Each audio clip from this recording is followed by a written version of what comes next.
Il y a 65 ans, le 8 mai 1945, s'achevait la Deuxième Guerre mondiale.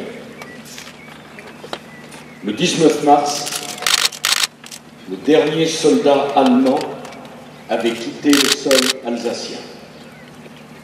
Le dernier acte de la libération de la France s'était joué ici, à Colmar, dernière ville française occupée au début du mois de février. Il a fallu 4 mois de combat héroïques pour libérer toute l'Alsace, depuis qu'en novembre 1944, les chars de Leclerc, franchissant le col du Dabo, ont dévalé vers la plaine d'Alsace et se sont rués sur Strasbourg. Le 23 novembre, les couleurs françaises ont été hissées sur la flèche de la cathédrale. Ici, sur cette terre d'Alsace, si chère au cœur des Français, je suis d'abord venu rendre hommage au nom de la nation tout entière à tous ceux qui sont morts pour sa liberté dans ce terrible hiver 1945. Si j'ai choisi l'Alsace, c'est parce que, au-delà des souffrances qu'elle a partagées avec tous les Français du fait de la guerre et de l'occupation, il y a une souffrance terrible qu'elle est la seule, avec la Moselle, à avoir subi et qui a laissé dans le cœur de chaque Alsacien et de chaque Mosellan une profonde, une secrète blessure dont la douleur n'est pas éteinte.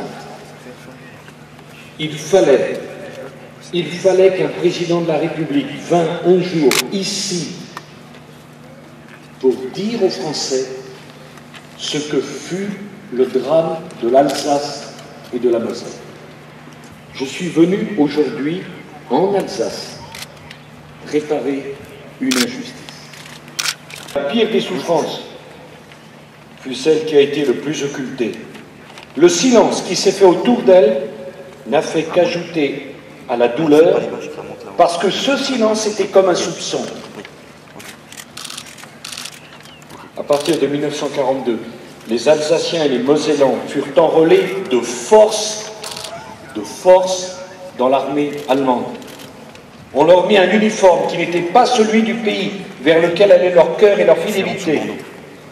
On les envoya se battre pour une cause qui n'était pas la leur, une cause qu'ils haïssaient.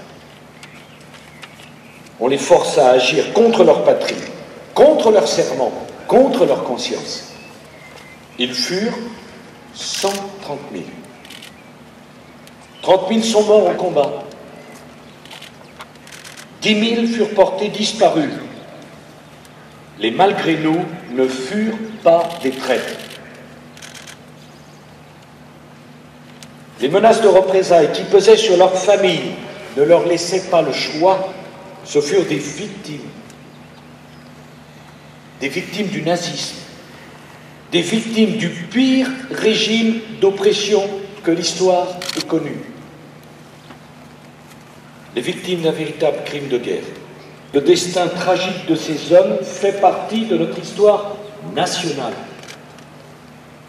de notre mémoire collective, et que leur douleur mérite la compréhension et le respect. La compréhension et le respect que l'on doit à ceux auxquels nous lie le sentiment profond d'appartenir à une même nation fraternelle qui a partagé dans son histoire tant d'efforts. La France trouva en Alsace parmi les plus belles figures de la résistance, et la France trouva en Alsace parmi le plus ardent des patriotismes. L'Alsace, parce qu'elle connaît la valeur du sacrifice, sait la valeur de la paix.